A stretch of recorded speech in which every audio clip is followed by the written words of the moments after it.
Chapter 8. The Mummy.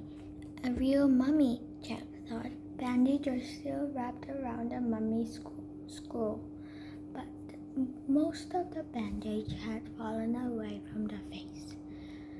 It was Ch.8, Queen of Nail. Ch.8's mummy wasn't beautiful. It had broken teeth, little wrinkled ears, and a squashed nose. It flashed and whimpered. Its eye was swollen sockets. The rolling bandage on the mummy's body were coming off. Jack could see bones. "Oh, gross!" cried Annie. "Let's go." "No," said Jack. "It's interesting." "Forget it," said Annie. She started out of the room. "Wait, Annie." Come on, Jack, hurry," cried Annie. She was standing by the door. Jack pulled out the Egypt book and flipped through the pages. Flipped to the picture of the mummy. He read out loud. Ancient Egypt tried to protect the body so it would last forever. First, it was dried out with salt. "Oh, stop," said Annie. "Listen," said Jack. He kept reading. Next, it covered with oil. Then it wrapped tightly with bandages. The brain was removed by... "Ugh, yuck, stop," cried Annie. "Goodbye." She dashed out of the room. "Annie," called Jack, "we have to give her the Book of Death." Annie was gone. Jack reached into his pocket. He pulled out the scroll and the scepter. He put them next to the mummy's scroll. Was it just his imagination, or did a deep sigh mean a shudder throughout the room?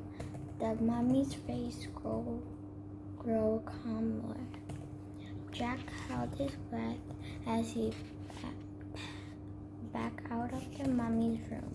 He hurried through the room and headed down the upstairs. At the bottom of the stairs, Jack heaved his own sigh, a sigh of relief. He looked down the hallway. It was empty. "Hey, Annie, where are you?" he said. No answer. Where in the world was Annie? Jack started down the hallway. "Annie," he called.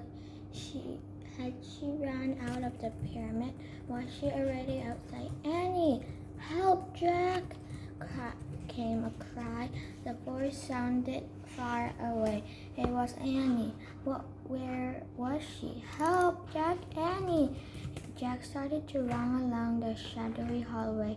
"Help, Jack!" Her cry seemed fainter. Jack stopped. Jack was running away from her voice. "Annie!" he called. He went back towards the burial chambers. "Jack!" Her voice was louder. "Jack!" Jack climbed the stairs, went back into the boat room. He looked around the furniture, the musical instruments, and the boat. There he was. There was another door. It was right next to the door he had just come through. The other door was open. Jack dashed through it. He found himself at the top of some stairs.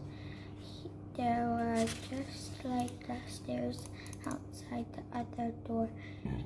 He went down the stairs into the hallway. It was lit by the torches on the wall. It was just like the other hallway. "Annie!" he called. "Jack! Annie! Jack!" Annie was running through the hallway towards him. She crashed into him. "I was lost," she cried. "I think this one of those foul passage built to fool the tomb robbers, said Jack. That false passage, said Annie, fainted, panting.